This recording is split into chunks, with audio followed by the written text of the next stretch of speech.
and this is kind of the same thing, right? Like if you really know contracts and understand contracts, then you'll find those gaps and those holes.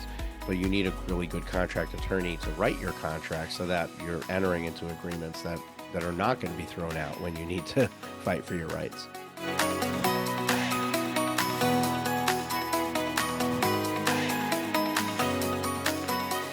Well, hello and welcome to another guest interview here on the Profit with Law podcast. I'm your host, Moshe Amsel, and my guest today is Santiago Cueto. He's a board-certified international attorney, founding partner of Cueto Law Group, also recent author and publisher of an Amazon best-selling book titled Winning Lawsuits in Florida, a tactical guide for Florida business owners and corporate executives. And love the cover. We were just talking about that, but we'll link that up in the show notes. So if you want to check it out, download the book or purchase the physical copy, you can do that on Amazon. So Santiago is based in Miami, Florida. His practice focuses on international business law, class actions, and cross-border commercial litigation, arbitration, and transactions. Over the course of his career, he's represented Fortune 100 companies, foreign governments, and emerging businesses, guiding them through complex global legal challenges. Santiago is particularly passionate about helping businesses expand while minimizing legal risk, resolving disputes efficiently, and leveraging arbitration to their advantage. He often speaks on trends in cross-border commerce and the evolving landscape of international class actions. Santiago, welcome to the show. Thank you for having me. I'm a long-time listener. Thank you. It's my absolute pleasure. Love having you here. Let's just take a minute to learn about you personally. Share with our audience just a little bit about yourself, your journey, maybe how you became an attorney, and just to kind of set the framework of just who you are. Well, I became an attorney. I think that journey started. I went to grad school in foreign affairs, and I was very interested in the international arena by virtue of growing up in the intelligence community in Washington, D.C. I was exposed to a lot of James Bond movies and such. And during grad school, I thought, how can I best leverage this education and help people in the real world? And I came across somebody mentioned you should become an international lawyer, and that appealed to me greatly.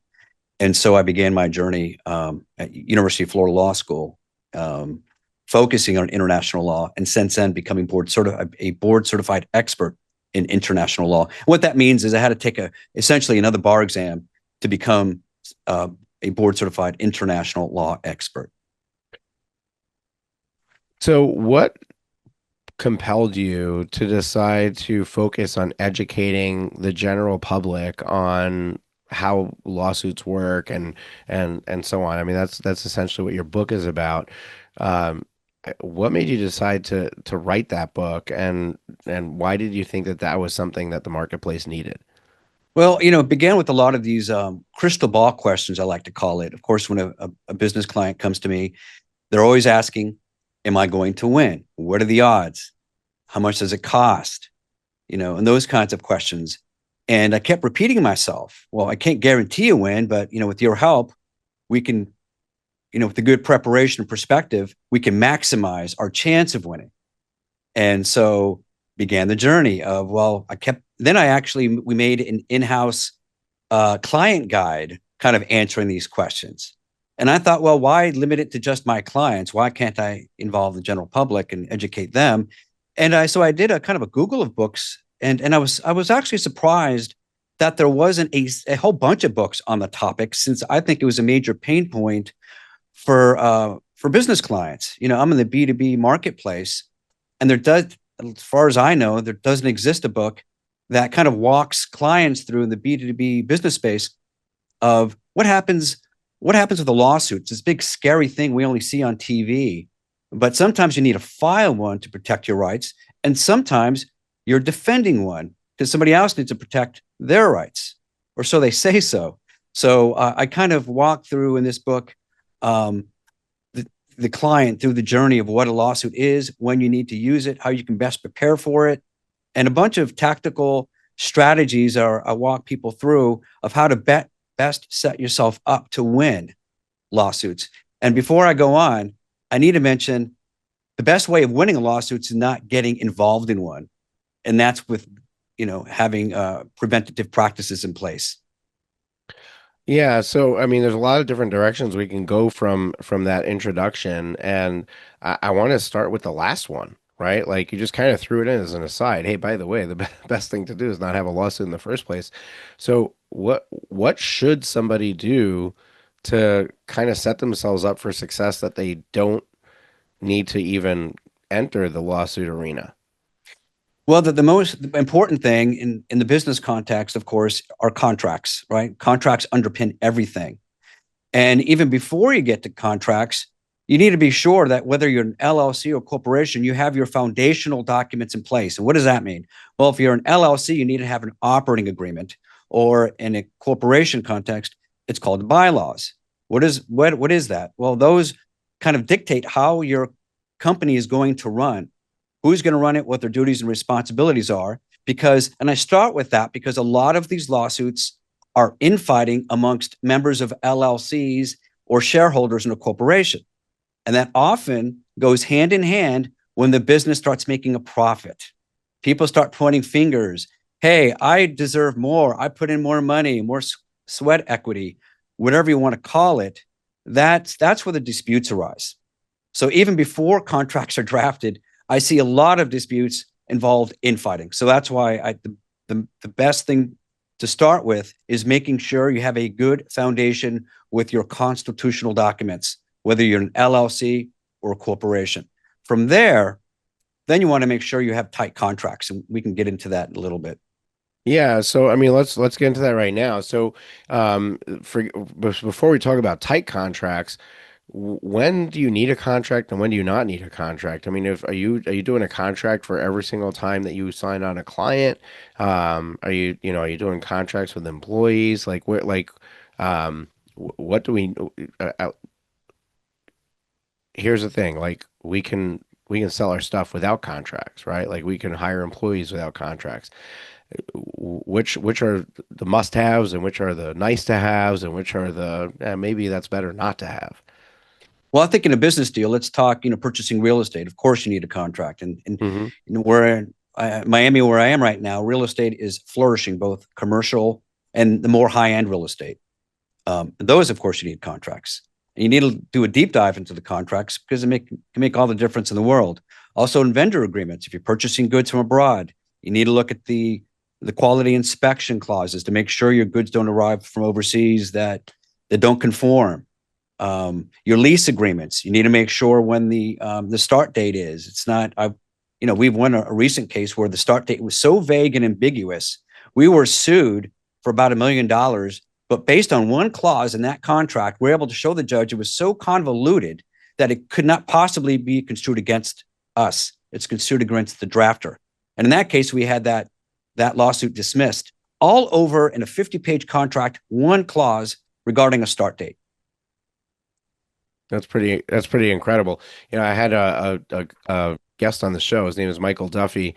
Built his law practice doing med mal, Mhm. going to other med mal practices and asking them for their stinky fish cases. He's what is what he called them, and he basically took these cases that they didn't think they could win, and that's how he built his practice. And what he said is that in order to win those cases, he had to know more about the underlying medical condition and the things that happened that created this case for his client.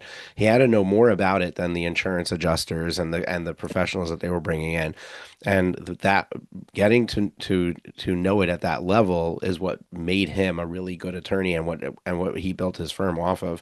And this is kind of the same thing, right? Like if you really know contracts and understand contracts, then you'll find those gaps and those holes, but you need a really good contract attorney to write your contract so that you're entering into agreements that are not going to be thrown out when you need to fight for your rights. That's right. And a good way to look at it is people only tend to look at contracts, in hindsight. I prefer to look at contracts not as agreements, but disagreements. Similarly, look at the way prenups are looked at. You only need a prenup when things go south. Equally, in a business deal, you're only going to look at that contract when things go south. When things are going great, you don't need a reason to look at it. Things are going great. So look at it with the mind's view of pre trying to anticipate disputes and trying to bake those in mechanism to kind of prevent disputes from happening. And an important clause that I see used more and more, and I think it's a great idea, is to use a cascading dispute resolution clause. Fancy term for something that just simply means before you file a lawsuit, hey, first let's 30 days to work it out informally. If that doesn't work, let's go to mediation. And if mediation doesn't work, we go to arbitration or litigation. I always prefer arbitration. It's private, it's faster, a lot more expensive up front, but oftentimes a lot less expensive than years and years of litigation when peace of mind is often overlooked, and that's priceless. Yeah. Can you explain the difference between, for listeners who don't know, and for me who's not an attorney, the difference between arbitration and litigation? Well, arbitration is I like to call it a private court. You're asking a private group of individuals, often practicing attorneys, to decide your case confidentially. It's not in the public eye. There's no public record of it. And part of it is that these disputes, they have their own standing rules depending on what kind of case you have. But ordinarily, these cases are resolved between, let's call it 8 months and 18 months, much faster than litigation. Now, the upfront administration fees can be quite significant upfront, but what you save on the tail end is years and years of litigation. And also, one important thing about arbitration is that it's final and binding. In other words, you're stuck with that decision. There's no appeals, there's finality. And for a lot of people, that's an incredible benefit. You're not going to spend years and years and years litigating over an arbitration award. It's set in stone. No, it's Then, it's a benefit for the winner. It's not not a benefit for the loser well, who would like to go and but appeal now, but right? but they both go into it with eyes open. They both sign that contract knowing that we're going to arbitrate whatever dispute arises in the future, and either of us must be bound by the result, good or bad. So, Right. of course, yeah, for the winner, they're very, very happy about that. The loser, not so much. There's ways to challenge it in court, but very, very limited. Fraud and overreach. We're going through one right now, a $1 million case, an award we won last month. But we'll overcome that. Um, Yeah. and Um, another, and if I is may, one final point about arbitration is that unlike an award and a judgment in court, an arbitration award is largely enforceable around the world. Why? Because most countries in the world have signed what's called the New York Convention, meaning that they will accept that arbitration award, barring due process issues and things like that, as if their own courts had rendered it. And that is huge when you're in my kind of business and you're dealing and trying to enforce awards across the world. In litigation, that's very public. You file a lawsuit, doesn't cost a lot of money to file one, but it takes years and years. It's in public. Anybody can look up the docket and find all the court documents, good or bad, against you. And even if you want $1 billion judgment in court, let's say against a country overseas, good luck in trying to collect on it. Judgments aren't recognized like arbitration awards overseas. very interesting. The question I was going to pose is just the actual arbitration process. Is that similar to the court process where you still need to do all the research, you still need to prep for trial, you still need to go through all of those phases. It's just that it's happening in a different place. Well, you do, but it's far more limited. For instance, discovery litigation is wide open and it's very liberal standard, where a good arbitrator will rein in the parties to only take a handful of depositions, exchange very limited documents, and enough to be able to resolve the case. And you can either get, a one arbitrator, or you can get a tribunal of three. Of course, it's more costly the more arbitrators you choose, but we prefer to go with the tribunal. Yeah, yeah, it's always good to have multiple heads, and in case somebody is just not thinking right, that there's two other people to put them in place.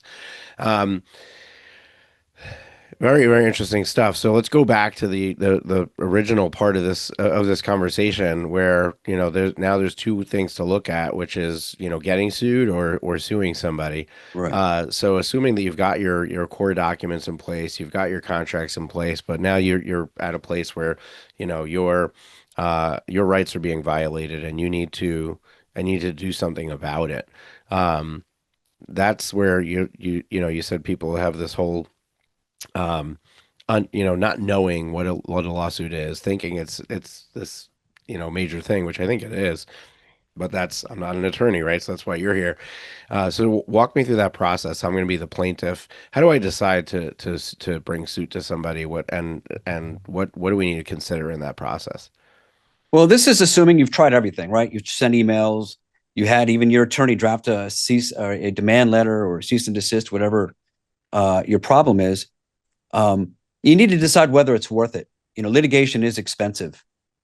So are you willing to commit to going the distance to enforce your rights? And sometimes you really have no choice. For instance, to protect intellectual property, or if you've been defamed, you need to protect your reputation. I think just yesterday there was a large verdict, a $50 million verdict that was handed in favor of the famous golfer Jack Nicklaus for being defamed. He needed to protect his reputation, which is unparalleled in the golf world, and he did that, and he prevailed. Had he sat on his rights, his reputation would have been sullied, and people would be left questioning, well, is that true what those people said about him? This is after 50, 60 years of building such a solid reputation. He was right in choosing to litigate and protect it, and he won. Um, yeah. So I mean, for a lot of business owners, where the value might be there if they win, they may not necessarily be in the position financially if they lose, right? So how does somebody approach that? Well, we go through what we call a return on litigation, ROL process, calculus with our clients. If they lose, well, we have to look at whether there's an attorney fee provision in prevailing party attorney's fees. That means the loser pays the other side's attorney's fees. And sometimes that can be a very large point of leverage when you're negotiating a settlement. In all cases, if you're filing in court in the state of Florida, must go through mediation. So if mediation fails, you now have the specter of going through trial, and trials are very, very expensive. So the business needs to consider, if they're a plaintiff and if they lose, first of all, whether there is a fee shifting provision or prevailing party attorney's fees. That should be talked about before a lawsuit is even filed. Because if things go south, then they are on the hook for attorney's fees. Now, what can happen on both sides is that the other party can file a counterclaim for whatever reason. Sometimes they did just do that to show some muscle, but there's really nothing behind it. But other times, their counterclaim is much has a greater negative effect than your original claim against them. So you really need to anticipate, well, wait a minute, we have a claim against them. It's for X amount, but is there a probability that for any other reason they can file a counterclaim? And we also talk about that. Yeah, that's very interesting because you don't think about that. Like if you're the recipient of a lawsuit, right? So you've just been served, and somebody's suing you, and you're not going on the offense, right? Like you're thinking Right. defensively, but the best defense could be going on the offense with a counterclaim. And those can be very effective. And that's why they're Um, done. so let's say you're the defendant, right? So you get hit with a lawsuit. What how should you think about that? What are the first steps you should take? I mean, obviously you don't have the choice of going through and deciding whether you want to litigate this or not, right? Like you've been slapped with it. Um, Correct. what happens then? Well, first of all, you have 20 days, 21 days in federal court to answer the lawsuit. If you don't answer it, you're going to lose, right? It's a default judgment. But the first thing a smart business owner should do is gather all your documents, emails, text messages. Don't tell anybody about it. Don't talk to anybody about it. Make sure you identify potential witnesses. If you're in a company, you want to send what's called a litigation hold, so people don't inadvertently destroy evidence or documents. But again, keep the reason for that to a minimum. You can just explain to your employees, hey, we're handling this lawsuit. Please don't destroy anything. Our attorneys are on it. You, of course, need to hire an attorney. A business needs to hire an attorney in Florida. A business cannot represent itself. And you also may need, but just depending on the claim, contact your insurance company, because you may have a policy where the insurance company will protect you and have an army of lawyers to defend you.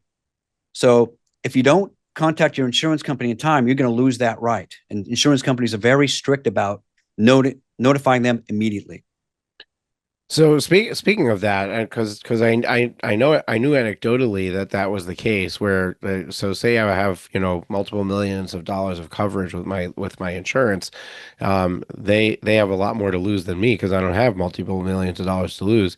Um, they're going to provide an army of attorneys, right? Right. Are those attorneys also representing me? I mean, they're defending the claim, but do I also need my own attorney if I have the insurance as attorneys? Well, it depends. If you've been sued individually, you should, right? Because there could be a conflict of interest between the two, depending on the case, of course. Okay. But if it's just the business and the insurance company is providing attorneys, then just let them do that and and own the process. Correct. They know what they're doing. Early in my career, I was an insurance defense attorney defending the largest companies in the world, and so I've seen it from the inside. So we know how to deal with it from the outside. Yeah, you always wonder, like, do they have my best interest at heart? Like, are they gonna, but they don't care, right? Like, they just want to make sure that they're not gonna have to pay a penny if they could help it.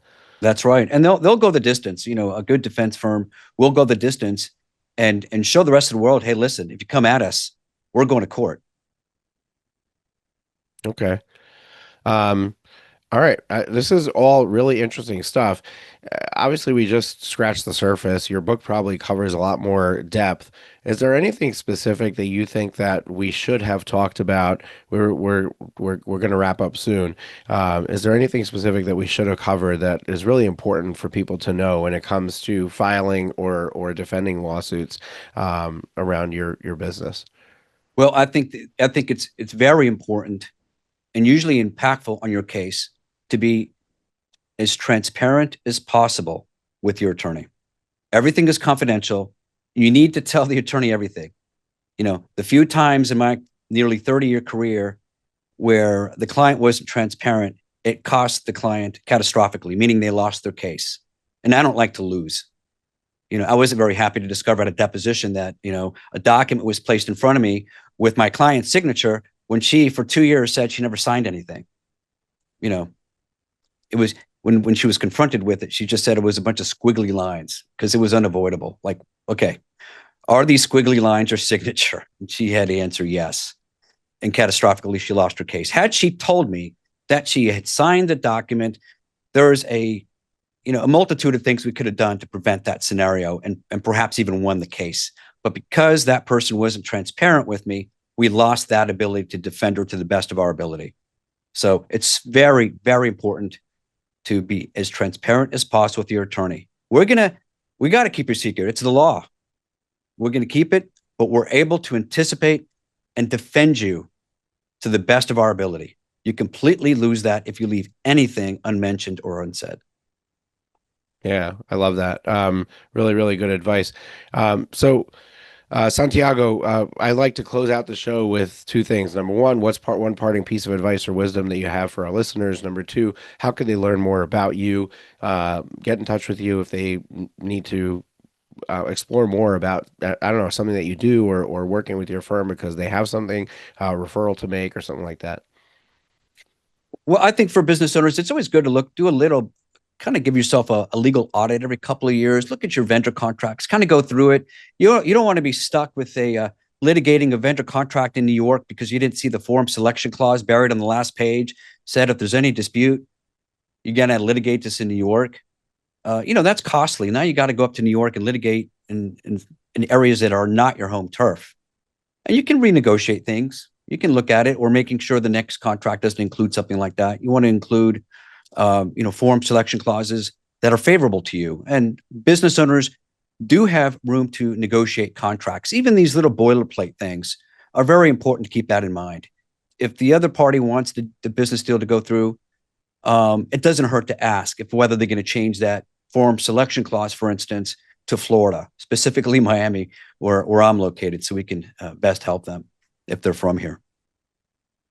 Awesome. Love that. And getting in touch with you. It's very easy. I'm all over the place. I have cuetolawgroup.com.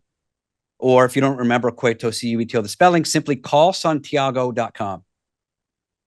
Callsantiago.com. Love it. Yeah. Folks, my team is going to leave in the show notes all the different ways that you can reach Santiago and get in touch with him. Again, he's got that recent book release and Winning Lawsuits in Florida, Tactical Guide for Florida Business Owners and Corporate Executives. We're going to link that up in the show notes. And you can pick that book up and read through it and cover this topic a lot more in depth and just be prepared for the possibility so that you know what your plan of action is if you were to be sued or what you would do if the rights of your firm have been violated and you can act from a place of understanding and knowing and be able to approach it from a place of strength and not a place of weakness. Really great conversation. Appreciate you being here, Santiago. Folks, we're here every single Thursday with a brand new episode. Also, if you're trying to figure out the next steps for the firm, your firm's growth, you're trying to grow beyond yourself and hire some people, and you're having trouble figuring out how to navigate that and how to take the next step in your growth, you want to book a strategy session with somebody on my team. We do 8 free 30-minute strategy sessions a month. So it's first come, first serve. But if you go to profitwithlaw.com/strategy session, profitwithlaw.com/strategy session, you can book one of those calls with one of our team members, and they can, it's a clarity call. It's basically helping you clarify what is your vision, what do you want to have happen in the next 12 months, what's preventing you from getting there, and really help you see a way past those obstacles so you can achieve the results that you want. And if you want to work with us further, they'll also explore that with you. So grab that call while you can at profitwithlaw.com/strategy session. We'll see you next week on our next guest interview. Really appreciate you being here. Make sure to hit the subscribe button so you get notified when that goes live, and we'll see you. Take care. Have a great day.